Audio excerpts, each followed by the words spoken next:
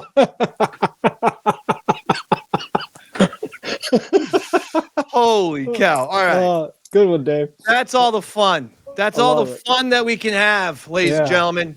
That's no more it. fun. Let's Fun's get to over. sports. Yeah. Fun's over. I was delaying talking about this because it's only going to bother me. The Giants were up 19-0 yesterday. Okay. They were up 19-0 against the Denver Broncos. Okay. Where's the stat? The NFL, listen to this statistic. This is absolutely incredible. NFL teams had won 1,602 consecutive games when leading by 18 points with 6 minutes or less to play in the fourth quarter. So the Giants are up 19-0 with 6 minutes to go. So in other words, this qualifies for the stat. The Giants qualify for a stat. In the previous 1,602 games in the NFL where a team had at least an 18-point lead with 6 minutes, they won all of those games. 1,602 consecutive NFL games have been won by the team that was winning by at least 18 points with 6 minutes to play in the game. The Giants lost. Whoa. That's it. Fire Brian Daboll today. And yeah, there's plenty of blame to go around. The defensive coordinator, Shane Bowen, he needs to go. Joe Schoen hasn't gotten us a kicker in 5 years. We had a kicker yesterday who missed 2 extra points. After last week, he missed an extra point. He misses 2 extra points this week. Oh, boy. And Brian Daboll goes for a 2-point conversion, doesn't get it. So 0 for 3 with extra points, 2-point conversions, and they lose by 1 point on a field goal with no time on the clock. They lost the lead late in the game with like a minute and a half to play and went all the way down the field and scored a touchdown. Wow. So it's like, okay, you just choked away the lead, but somehow, even though that team took the lead, I think it was like 27-24 or some shit, or the Giants took the lead. Even though the Giants retook the lead, it's like there was a part of me that knew they're still not winning this game. I just knew it. And the reason why is Shane Bowen is the defensive coordinator for the Giants. Doesn't know what he's doing, folks. He does not know what he's... If you can't protect an 18-point lead with 6 minutes to go, you need to be fired. You are now officially inept. You have gone into the inept territory. And Daboll has descended into that. Shane Bowen is there already. Joe Schoen, great. You know what, Shane? Dart seems to be a win. Cam Scattaboo's been terrific. But excuse me, Joe Schoen, how is it that you haven't had a reliable kicker in 4 or 5 years? Haven't had a kicker. Graham Gano's hurt every year. How have we not gotten another kicker during the Dave Gettleman and now Joe Schoen era? Just every year, we're okay with the kicker being hurt and then missing games, and we have to bring in some emergency stooge who can't even kick extra points? Unbelievable. It is unbelievable. It is actually ineptitude. Get him out! Sit on it, Pootsie. His name is Potsy. There's no double O. Potsy, and I wrote it correctly. Your reading skills have descended to shite. Pootsie. Maybe Roy was saying he is shitty. That's why he was calling him Pootsy. Yeah. His name wasn't. His name is Potsy. But I can't watch it because the Giants fans are trying to feel good. We're trying to be delusional. One of the Denver Broncos players actually said about the Giants fans, most delusional fan base ever. that is a direct quote of how they described us. We're attempting to be delusional because, quite frankly, the NFC is not that good this year. In fact, I don't think there's any dominant team in all of football, including the AFC. Because the Bills have suddenly taken a little bit of a step backwards. So I don't think there's one dominant team. In other words, the Giants could sneak in the wild card at 9-8, baby. We could absolutely make the playoffs. Then you get hot with this rookie quarterback and rookie running back who are lighting the league on fire, and everyone's excited. But when you have completely inept coaches who are over their heads, Joe Schoen and Brian Daboll and Shane Bowen are all over their heads. They just seem like guys who actually don't know what they're doing, and occasionally they get lucky because, as they say, a broken clock is right twice a day. They're like hedge fund managers. Same thing. Well, explain. I don't know about. The only financial shit I get is from movies like Wall Street. Well, statistically speaking, a professional stock trader on Wall Street is probably not going to be as good as you, as a layperson, if you just put your money into the S&P 500, which is a broad. You'll make more money than if you hire a professional person. So This is a very similar situation. Yeah. I think I've had this conversation before, a little coked up at a bar, where a guy was like, you know what? All these hedge fund managers are bullshit. You need to go into crypto, Bobby. I spent $1,000 on Dogecoin. Okay, well, let's get back on topic. It's not about fucking cryptocurrency here. I'm talking about the Giants. Hey, listen, John Mara, the only reason why I'm not killing him, because cancer might do that for me, fortunately. He is, I wasn't trying to make a joke. He apparently has very serious cancer. Oh, yeah, no, I wasn't laughing, David. If you noticed, this was a sad stinger. Your keyboard was laughing. No, if it laughs, it goes like this. That's a laughter. But when I go like this, that's almost like a little teardrop coming down my face. It's good to know. It's kind of like interpreting R2D2. Like I like this. I feel like I'm Luke Skywalker. And okay, so I misinterpreted. I feel like I can usually speak your keyboard. Usually that was my interpretation. I thought there was a little sarcasm there, but apparently it wasn't. It was sincere. John Mara, the Giants owner, does have cancer, so it's serious cancer. It's like the serious kind. And my heart goes out to him. He's a nice Irish American guy. I don't put John Mara in as much of the. There's some similarities to him and Hal Steinbrenner. We can't deny that. That Wellington Mara, the longtime owner of the Giants, was the man, and he was the guy that everyone looked up to, and he was the guy who created the whole, the Giants family type of feel for the franchise, right? Yeah. And then he dies, and here's John. It's the same thing with George. He's the man, and then here's Hal. There is a difference, which is we've heard, because to me the similarities are two rich boys inherited the team and are a bit clueless. Hal, I am now officially questioning if he cares about winning at all. I don't question John Mara because we've actually seen clips of him in the booth breaking chairs and shit when the Giants lose. But I mean, in all honesty, we haven't seen Hal Steinbrenner do any of that. None of it. We've never seen Hal Steinbrenner even show anger at his team underperforming year in and year out. Mara at least does that. So I'll give Mara that credit. I'm not coming down hard on him. But, John, Joe Schoen is over his head. You got bamboozled. There's too many of these general managers walking around with a fancy haircut, nice white teeth. They're in shape. And they're absolutely brain dead. They're jackoffs. They're all and this is, I see it in radio. I see it all over. Okay, any business gets real salt of the earth people or superficial people who can schmooze, who can say the right things, who can do the right things, but at the end of the day, there's no substance there. They're just superficial nothings. Carl Kraft of 95.9 The Rat.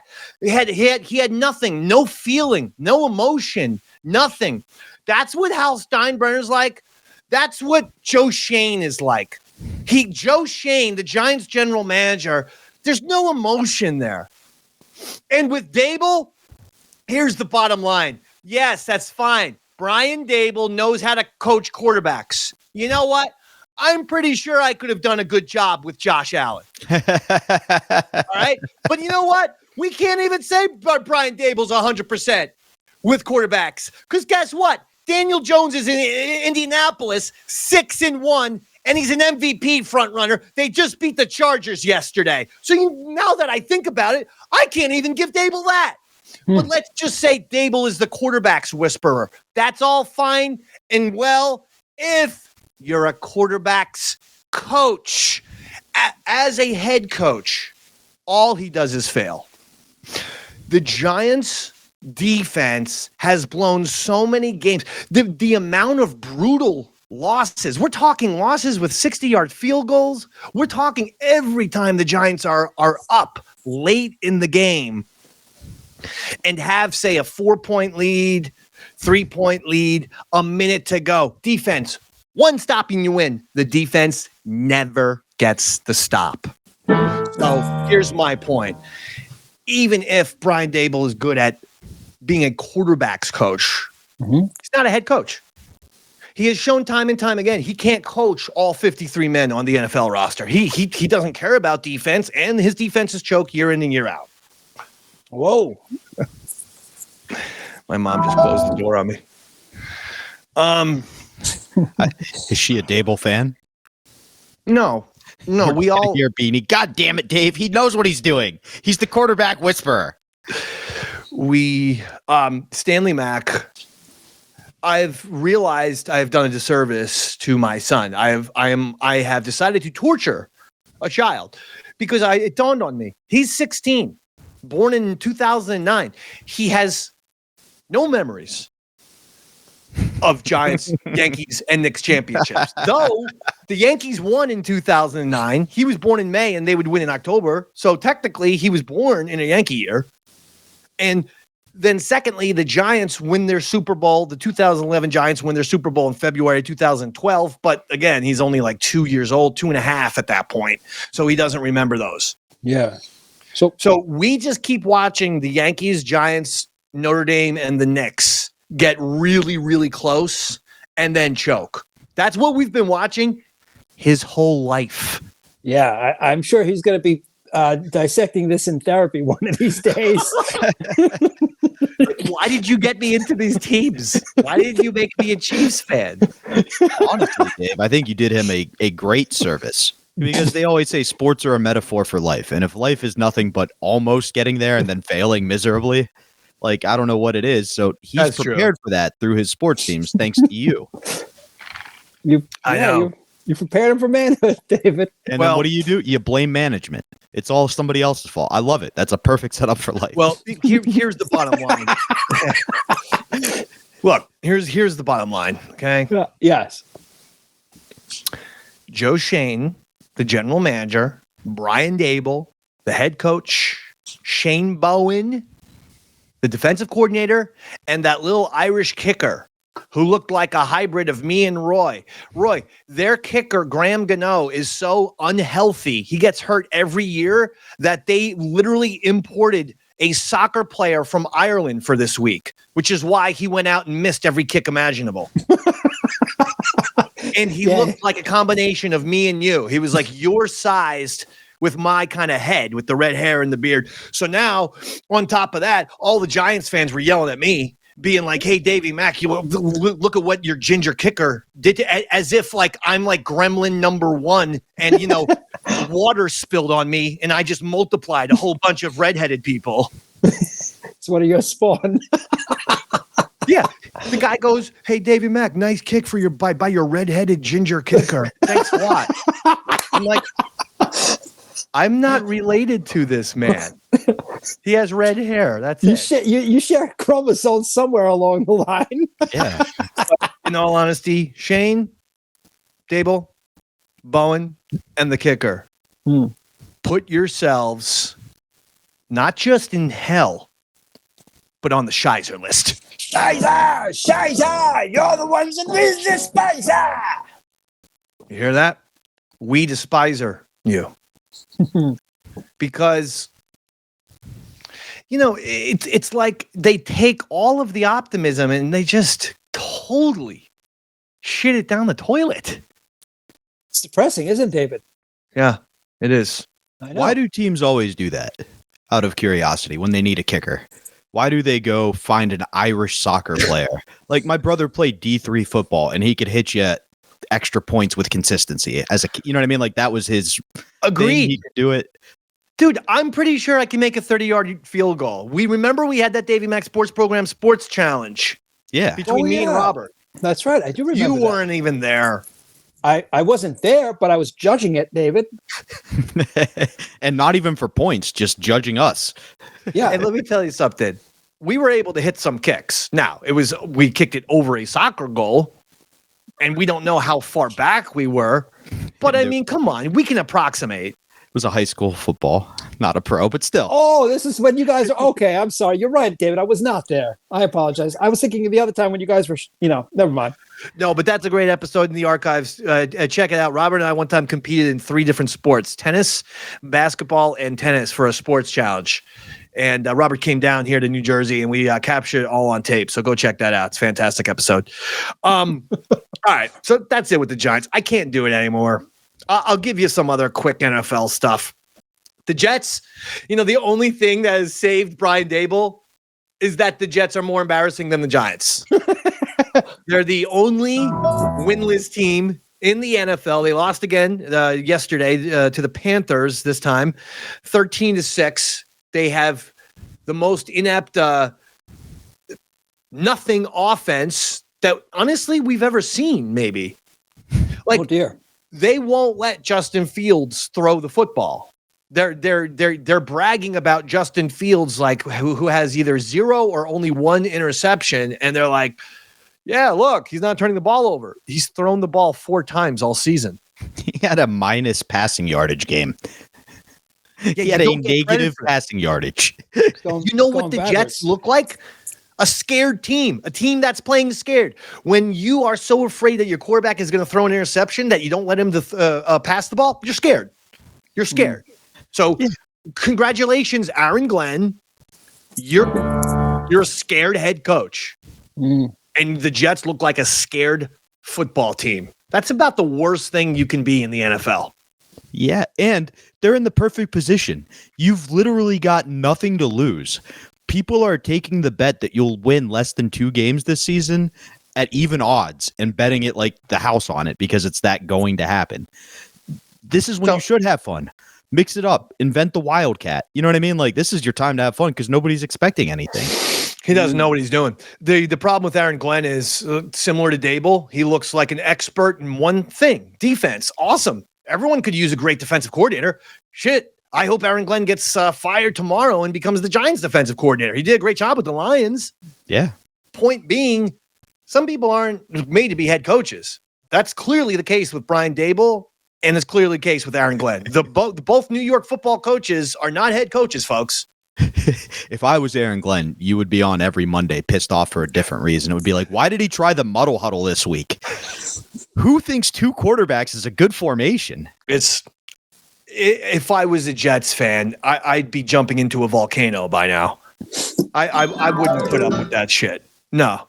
The other thing, Bengals beat the Steelers. A little controversy there. Some weird calls going against the Steelers. The Chiefs. Ooh, wait. Before we blow past that, Dave, Joe Flacco needs a statue outside of the Ravens stadium for the number of times he not only helped the Ravens when he was their quarterback, but it seems like every season since he left, he signs with a different team in the division to help them out by beating a team they need to lose. Oh, yeah. He is the quintessential Raven. Mike Tomlin called out the Browns. He's like, why did you trade Joe Flacco to our divisional rival? And the Browns are like, to see you lose? Yeah. They're like, because he's going to beat you. So I don't know exactly. Mike Tomlin's like, that's really weird that the Browns traded the quarterback to our divisional rival. It's because they don't want to see you win. Mike Tomlin. It was literally just to hurt you. Chiefs destroy the Raiders 31-0. All of a sudden, the Chiefs are looking like they're back. The Patriots kill the Titans 31-13. And this goes back to my point about most people who run organizations, football teams, radio stations. I don't care what the business is. The people who make the decisions usually are the brain dead people because they're the out of touch people. Think of it. If you have power at one of these corporations, companies, sports, whatever, you really don't have you don't have the pulse of the people. No Titans fans wanted to see Mike Vrabel get fired. They knew that any shortcomings that the Titans had in the playoffs was because Ryan Tannehill was the quarterback. He was horrible. So in other words, Mike Vrabel, owners and general managers have a hard time understanding. Sometimes the word is because, sometimes the word is despite. The Titans won because of Mike Vrabel and despite of Ryan Tannehill. Okay, that's why they made the playoffs year in and year out. So Vrabel gets unjustifiably fired. He's a former Super Bowl champion with the New England Patriots. So they're pretty smart. They decide, you know what? We need a culture change. Fire that Mayo. Get this guy in there. All right? Get Vrabel in there. Hold the Mayo. Get Vrabel on rye. Right? And he comes in. The Patriots go out there. They beat the Titans, and now they're 5-2. Wow. Look at that, huh? Goes to show you. It goes to show you that any radio host who yells at the callers because they think the callers have a stupid idea is totally wrong for doing so. Because the general managers of all sports, they're playing just as much of a crapshoot as any of us fans. They make just as much idiotic decisions. Shane letting Saquon walk, McKinney, Leonard Williams, Daniel Jones. Can you imagine if the Giants just kept their players? Team would look like a Super Bowl team right now. Yeah. Does anyone understand that? If they had skilled coaches who were not over their heads and a skilled general manager who knew somewhat what he was doing, if they just, in other words, retained all of their good pieces, yeah, they'd be like 14-3 type team right now. So, can you imagine a power eye with Cam Scatterbo as your fullback blocking for Saquon Barkley? If they had Saquon and Cam Scatterbo on the same team, they'd run for 380 yards every game. Yeah. Just incredible. Eagles were on a 2-game losing streak. They beat the Vikings 28-22. Colts, as I mentioned, defeat the Chargers 38-24. Indy 6-1. They're now calling Daniel Jones Indiana Jones, so he's got a fun nickname. and you know, and I have to sit here and watch the Giants. Tonight you have a doubleheader on Monday Night Football, Bucks at Lions, and then Texans at Seahawks. And that's football. So you got a real good game followed by a toilet bowl. I want to show you a picture, and I want to give a congratulations. They announced the new host of First Take, who will be taking over from Molly Qerim. All right. And there she is, Roy. Shae Cornette. Nice looking lady. And I'm going to tell you something. ESPN got something right for a change. I've watched this Shae Cornette. And you know what Shae Cornette is? She's the good-looking chick at the tailgate party who can shotgun a beer. She grabs the beer from you, she shotguns it, and she slams it down, sometimes even on her fucking face. And she goes, that's how it's done. That's who Shae Cornette is. She grew up in Chicago, and I'm telling you, I've watched her on Sports Center, and she's got fun girl vibes. Okay. And I don't mean in some disgusting sexual way, Roy. No, I don't. I meant like she's a lot of fun. She'll shotgun a beer. She'll be like, "Hey, who wants some of these ribs? I just made some ribs." She'll be like, "You want a joint? Who wants a?" You know, she'll be like, "Let's go to the fucking Rolling Stones concert tonight." Like she's got a. I'm telling you, this is a great decision by ESPN because I had noticed something late in Molly Qerim's tenure as the host of First Take. She was always looking at the monitors.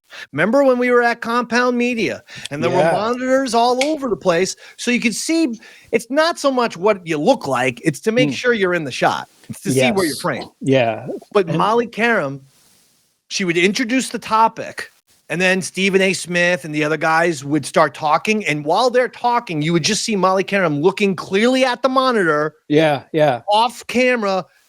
Checking herself out, doing duck lips and stuff. Like this is what it would look like. Like she'd be like, "Okay, so Stephen A. Smith, the Eagles just lost their second game in a row. Are they in trouble?" And then Stephen talks, and while Stephen starts top talking, five. What top five are you smoking on, Eagles? Jalen Hurts ain't in the top five. He might be in the top five most likely to work at McDonald's.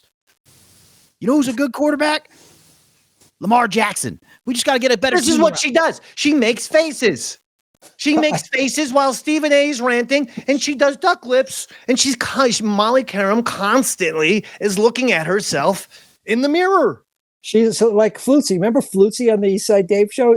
I don't think there's ever been an episode in which she was not looking at the monitor. We had to tell some of those idiots, "Hey, morons, I'm literally 10 feet away from you. Don't look up at the TV." Like, look at me and Roy. What I remember one time looking back and like all like 6 of them were just like, But let's keep in mind, those 6 people are brain damaged humans closer to the One Flew Over the Cuckoo's Nest cast. They're people closer to Martini, and RP McMurphy and the Chief. So they're all, they're all schizos. Molly Qerim, I hate to say it, little narcissistic and very, very vain. This Shae Cornette, since she's been on First Take, she hasn't looked past the goddamn crew one time. Not one time. She's engaged, she's watching, and she's kind of fun. I'm a big fan. Okay. Congratulations. And now Roy Harder will sing a very quick little song. Yeah. congratulating Shae Cornette on her new job. Go ahead. Congratulations, Shae. It's been such a beautiful day since you came and got that job at ESPN. Man, nothing rhymes with ESPN, does it? Huh? Okay, thank you very much. Yeah.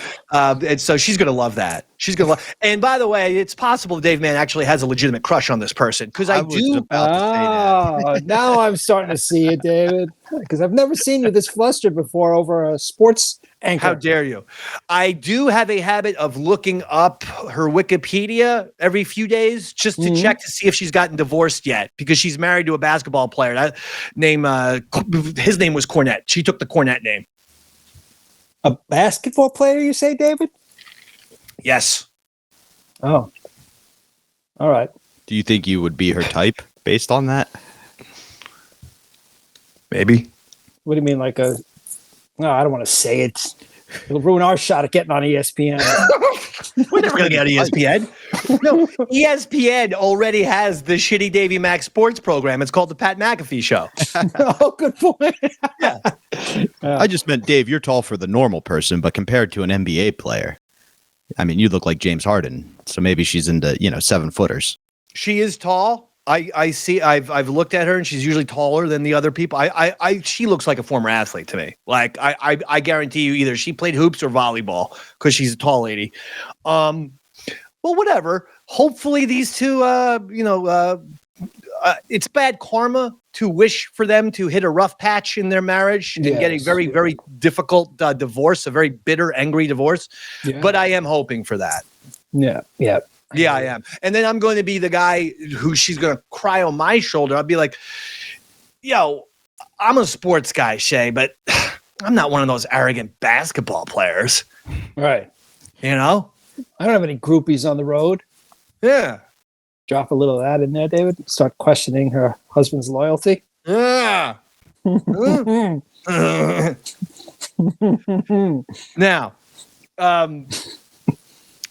so that's Shae Cornette. Here's the other thing. Here's something that cracked me up.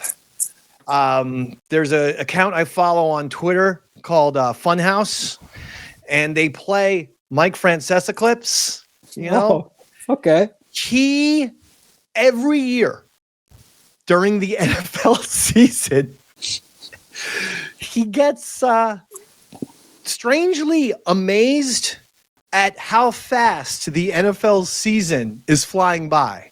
Ah. Now, you have to understand this, though, Roy. Yeah. Every year and every week, he does this. So it's like, oh, week 4. Can't believe. Oh, unbelievable. I can't believe week 4. Can't believe it's here already. Anyway, week 8 here of the NFL season. Let me check. Wow, week 8. Can't believe it. I can't believe it. Here, don't take my word for it. All right? Don't take my word for it. I want to show you the clip. Oh, okay. Let's see it. Yeah, I'm going to show you the clip here. And watch Mike be shocked. Basically, Mike Francesa is shocked at how the calendar works. All right. We have already hit week 2 here. It goes very fast. Before you know it, we'll be down the line. We'll be talking about week 5 and week 8 and week 10. It's amazing how fast this league goes. Week 5, amazingly, goes flying along. We're in the month of October in the league where we play for pay. Week 6 already, so fast. Week 7 already, believe it or not. Already, believe it or not, week number 8, as we say goodbye to October, for week of, believe it or not, number 9 as we make the transition. Week 10 already. It's amazing, huh? You say it every year. You get back after, you take off the end of the summer like everybody does. You get back for Labor Day and you say how fast it goes. It goes so fast. I mean, it's already Thanksgiving next week. It's crazy. And they're predicting snow tomorrow in the city. I mean, snow. It's November. I mean, what happened to fall? We have fall around here anytime? All I remember is it just rained all September and October. It's amazing. It's okay. Mike Francesa here, okay? It's unbelievable how calendars work, if you think about it, okay? It's like you get November 3rd, okay? And then the next thing you know, November 4th is right on its heels, okay? And then if you think about that, it's like 5 days later, it's November 9. Now, we was just on November 3rd, okay? And then, like, all of a sudden, 6 days later, it's November 9. Okay, it's like, it's amazing every year. Every year. This year, I don't know. I thought we would do week 3. And then I thought the next Sunday, it would still be week 3. And then the Sunday after that, week 3 still. But to open up the newspaper and see, no, it's week 4. Goes by so fast. It reminds me of when I was a kid. And I'm in 2nd grade, okay? And the teacher goes, okay, class is over for the year.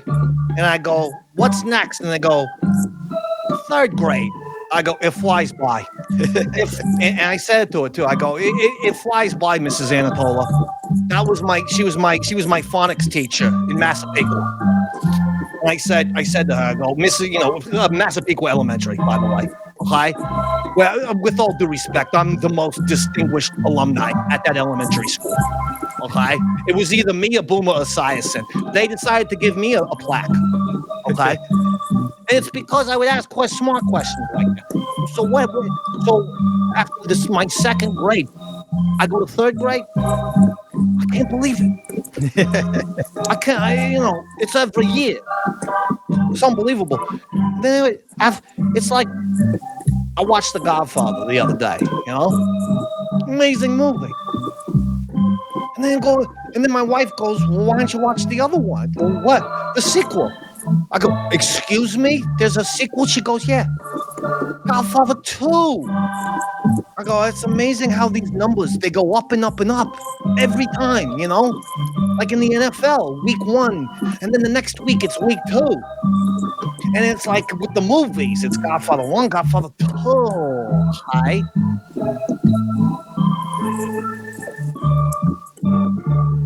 It goes so fast. Right? I mean, what? It's just yesterday. Okay, I felt like I was back at the fan, and my former partner, Chris Mad Dog Russo, was in the lavatory taking a shit, and I slid my phone up to get some photographs of him. Right? Of course. And that's the real reason why Mike and the Mad Dog broke up. Chris didn't realize I was secretly filming him shit. Okay? But it's what radio guys do. It's what we do. Anyway, I'm Mike Francesa. Fuck off, everybody.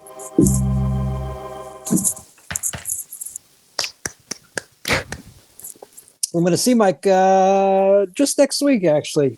Francesa. Where? I go to his house. I see 3 people.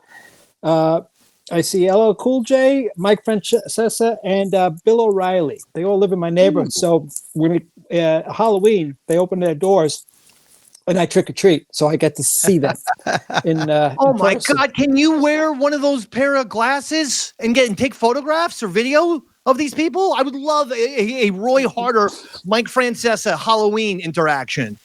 Oh, okay. I mean, I already got my costume picked out for it. Come on, just put a little pair of glasses on. Go as Clark Kent then. Screw the outfit. What do you think? I want to hear what costume Roy's got. Oh, stand by. Give me 1 second. He doesn't need to show us. What a mistake you made. It felt like he was leading us into asking him about his costume. Yeah, but here's an easier thing. You do the Clark Kent, you put a Superman shirt underneath. So it's Clark Kent, you're ripping it out. Who are you talking to? I've been doing that every year for the past 10 years. Well, this is my point. We want him to wear glasses. What is this? Alien. Hi, Roy. Is that Roy or is that an alien? It looks good, except you got to tuck in the rest of the torso into your shirt. Now it doesn't even look like an alien. This was such a mistake. What is he trying to even do? He doesn't even put his headphones in. What are you doing over there? Oh, now we can't hear him. We can't hear you. We have to know that on this type of show, we can't pull any curveballs. We can't hear you. Roy, we're going to move on. Roy, you literally just totally ground the show to a complete halt for no reason whatsoever. We really don't need to see an alien costume where we're doing an audio show. You see? Maybe it's the alien tech that's screwing him up, Dave. I think you have to sign out, Roy. Never do that again. All right, that's not. These people, right, Robert? Yep. It's not a lot of thinking. To me, it's such a miracle to get any of these shows off the ground. We're in 3 different states. We're separated by all this stuff. We've all invested in the absolute best technology. I've the best microphone I've ever had, best camera I've ever had, best computer now I've ever had, brand new computer. But we still gotta respect that technology these days just doesn't like people. No. It's not even just us. It's just people in general. There you are. I'm back, boys. Sorry, you. David. I'm apologizing. Fucked up my Don't worry. hair. That's fine. Just Apologize Roy, to all the ladies that tune in just to see that good hairstyle, right? I know. Well, Damn it. it's important, though, to play another video. Oh. Brian Cashman. And I will set it up as Robert grabs it. Yep. I got to move on from football because I'm just really disgusted. You know, I was feeling so great as a Giants fan. I literally haven't showered today. It was one of those losses where I just decided I'm sleeping in. I'm not giving a fuck about stuff. Well, anyway, the Giants have destroyed that. You all know that the Yankees are destroying it. They're trying to kill me and all Yankee fans who support that embarrassing franchise because they don't care. They've made it clear. They're not firing Cashman and they're not firing Aaron Boone. They had their press conference on Monday, I believe, or Tuesday. Or wait, no, it was Wednesday, I think it was. Sorry, but it was a press conference where the Yankees general manager, Brian Cashman, spoke to the press, followed by Aaron Boone speaking to the press. First of all, it was embarrassing, as the Yankees have been in the last 10 years. Under the Aaron Boone era, they continue to underperform, get eliminated, and embarrass themselves. For instance, Brian Cashman goes out in front of the media and they asked him, the media goes, hey, Anthony Volpe, the shortstop, had a down year this year. And then it was found out late September that he's had a serious shoulder injury to his right arm, his throwing arm, all season long. And did that affect his play? Cashman goes, yes. Unfortunately, I do think it affected his play. He was trying to gut out his severe shoulder injury, but it affected his play. He made errors that he wouldn't make, and he wasn't as good of a hitter. And I'm like, well, okay, it would have been nice to know about this shoulder injury in, June, when we were all over Volpe's case. But then here's the crazy thing. Aaron Boone gets up there, and they go to Aaron Boone. So do you think Volpe's injury negatively impacted him this year?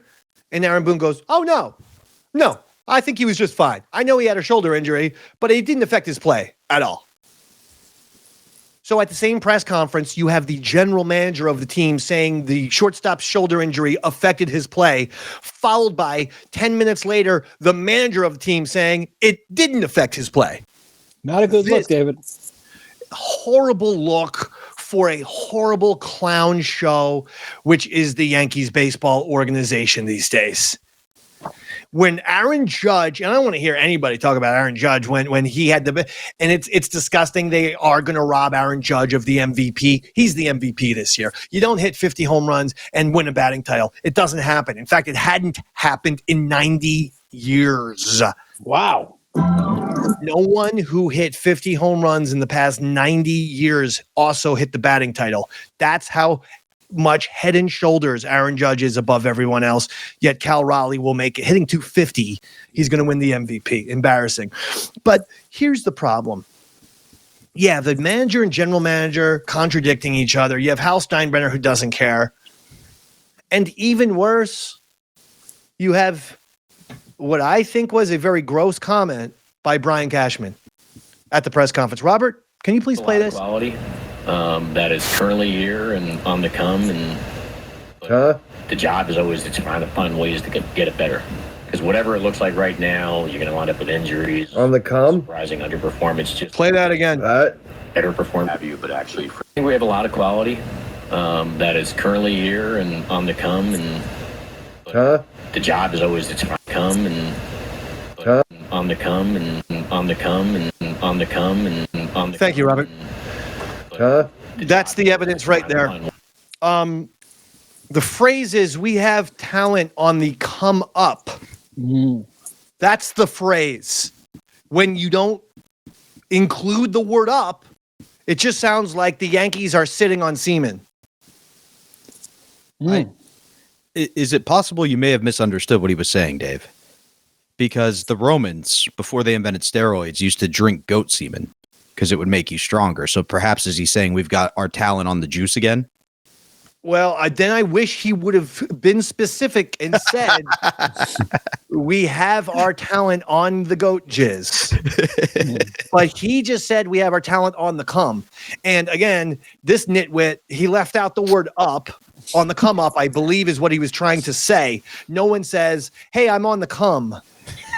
It sounds like every once in a while when I've challenged Roy Harder to do a line of my jism, it sounds like it's one of those type of things. Oh, man. It sounds like Cashman's playing ookie cookie with Aaron Judge in the dugout.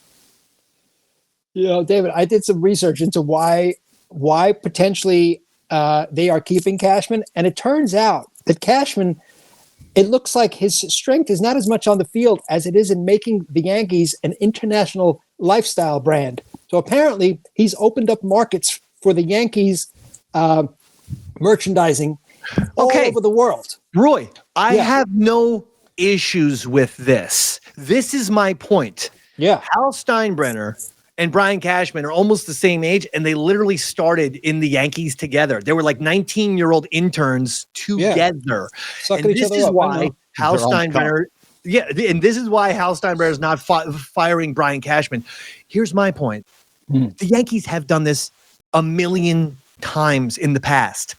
Give Cashman a different job in the organization. Give him that job. You just said he's some sort of international brander. Yeah, wonderful. Seriously, be the president of, we'll call it Yankees International Relationship, president of Yankees International Relationships. It sounds like the guy works at the UN. That's a great title, but then you can get him out of the general manager seat because you need to get a GM like Brian Sabian, who's there working for the team, or if you can throw money at Theo Epstein.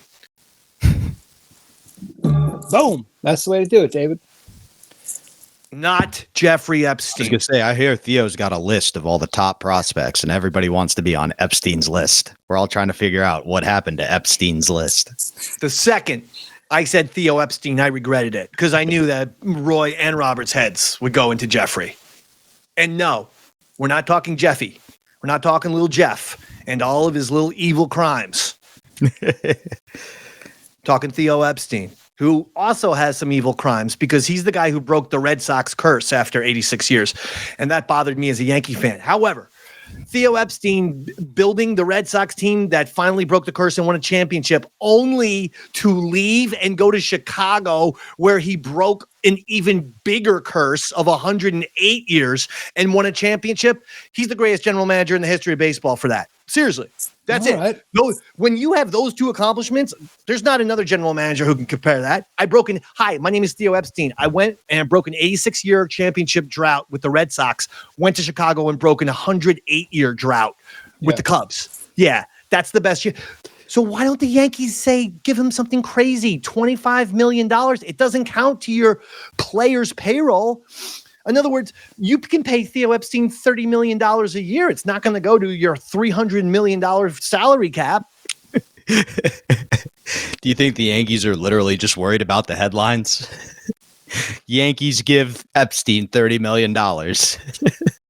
Yankees in business with Epstein. Cashman personally gives Epstein $30 million. Epstein says Yankees have a lot of good young prospects in the farm system.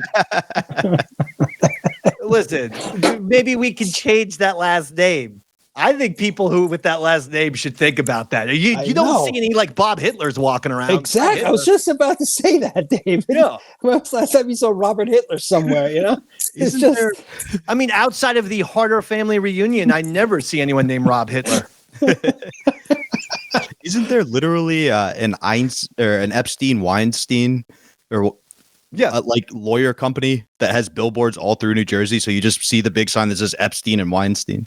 There definitely is an Epstein lawyers in Jersey for sure. I don't know if his partner is Weinstein, but that's hysterical.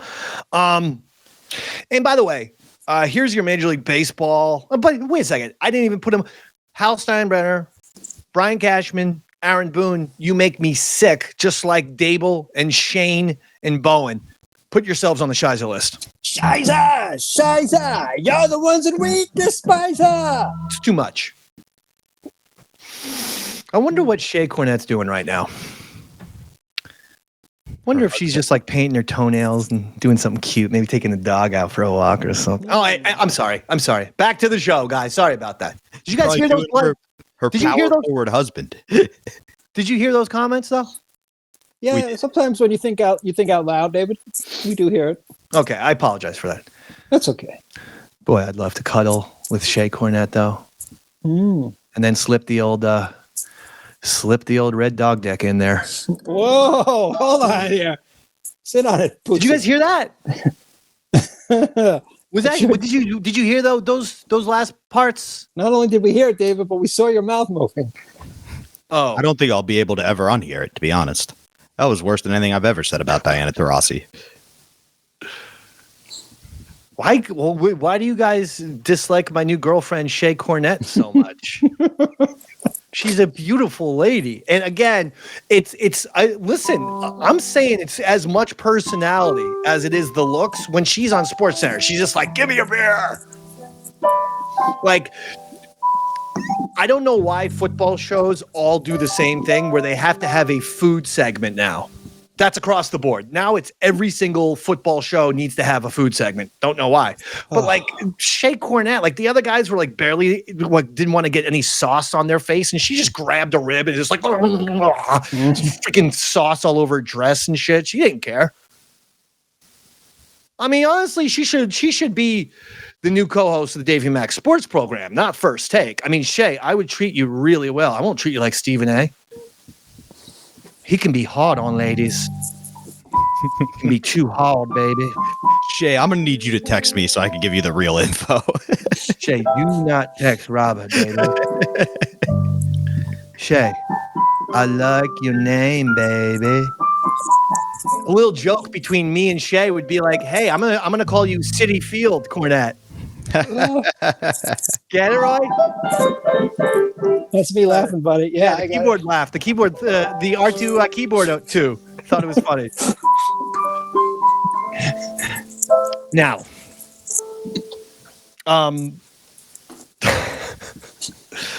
Mike McDaniel, I'm not even going to do it. But Mike McDaniel had another press conference as the Dolphins lost. Oh. I just encourage people, please look at the Mike McDaniel press conferences because they're hysterical to me. They really are. And finally, guess whose season starts this Wednesday? Baseball. The New York Knicks. Basketball. Basketball. I always get those two mixed up. Sorry.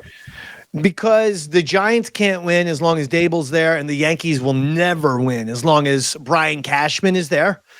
I've put all my stock into the Knicks and Notre Dame to a certain extent, and the Devils.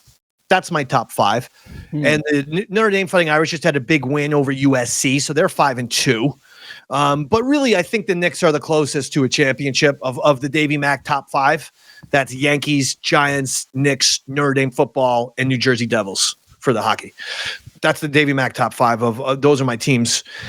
I think of those teams, Knicks are the closest. Everyone's hurt. Like, let's not forget what's his face, for the Pacers. God damn it. You're proving how forgettable he is. Whatever. I'm seeing his face. Tyrese Halliburton, Achilles. You got the Boston Celtic with the Achilles. You have Jason Tatum, Achilles. Donovan Mitchell. Does he have an Achilles? Or some sort of injury? I thought it was knee, but I could be wrong. By the way, the reason why I'm saying that's who the Knicks are opening up against on Wednesday. New York Knicks, Cleveland Cavaliers, tip-off Wednesday, game 1.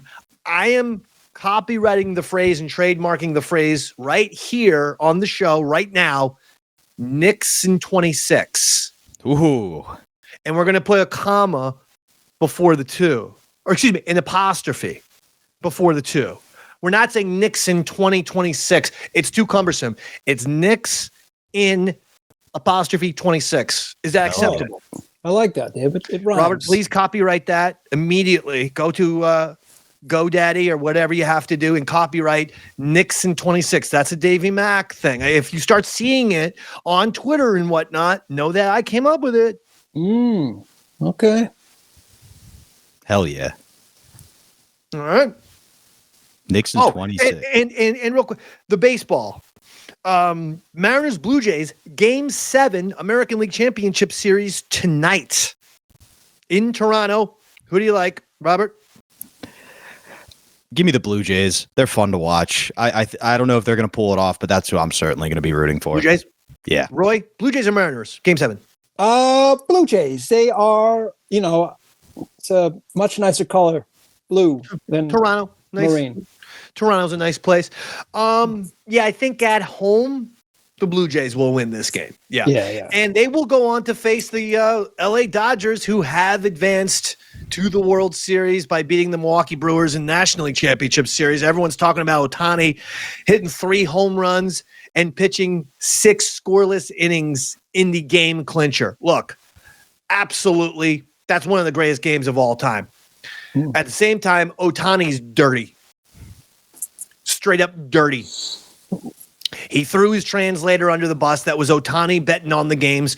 You guys kicked out Pete Rose forever. You should be kicking out Ohtani. And then on top of it, he apparently him and his business partners stole something like $200 million from some sort of real estate project that never got off the ground, and they kept the money. Jesus. The guy's a thief. The guy's a criminal. The guy's dirty. So you know what? All you people who want to talk shit about Aaron Judge or Ohtani this, Ohtani, you know what? Aaron Judge is a better offensive player than Ohtani. Yes, he is. You can just look at the stats. Just look at the statistics. Aaron Judge is better, and he's a classier guy. That's all I'm saying. Absolutely. And I'm just glad all this is out of the way tonight and Wednesday, because I hear there's a big event happening this Thursday in New York City, Dave, that we should all be thinking about going to. Roy, What's that? It's your event, Roy. It's the Pearl Jam show. Oh, that's on Thursday. Yeah, I'm sorry. I didn't know we were doing plugs yet. I was just trying to tee you up, buddy. I was coming up with my own patented phrase. Dave had the Knicks in 26, and I was like, Knicks got big dicks. I thought that has a nice ring to it too. I thought I may patent that one, David. I mean, you can. I mean, I guess there's no harm in copywriting it. Yeah. I just hope that the Davey Mac Sports Program, though, gets more famous for Knicks in 26 rather than Knicks have big dicks, because that's the latter is gross. All right. Well, we'll check on the royalty checks. We'll see who makes more on each respective phrase.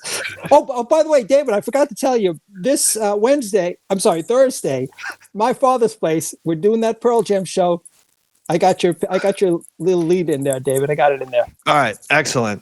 By the way, I am, as of now, I'm still planning to go to this thing. Wait, are you for real, David, or are you pulling my leg? No, I'm not. Well, how are you going to get there? Let's start with the logistics. Well, I will drive. I got my car fixed. Oh, amazing, David! You're on the way.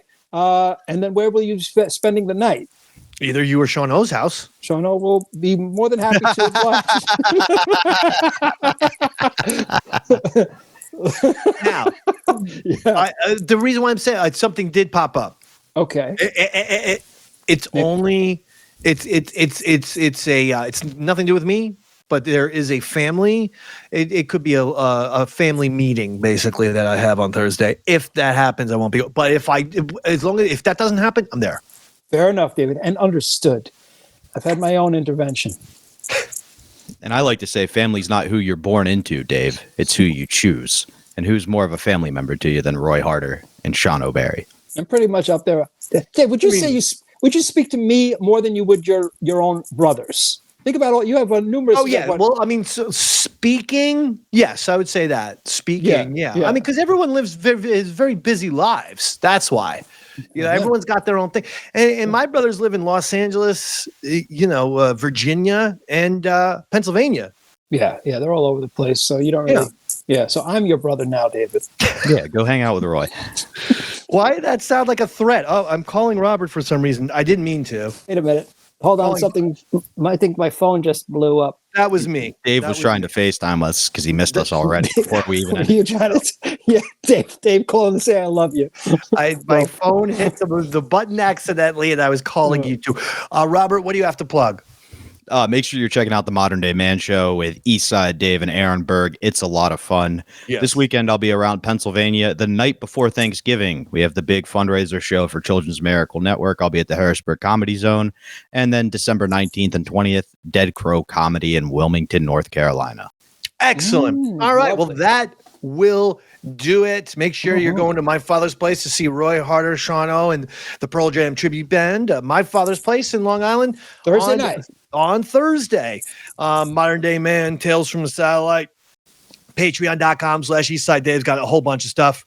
And that will do it for Roy Harder, Robert Tamburo. My name is Eastside Dave McDonald. Good night, everybody.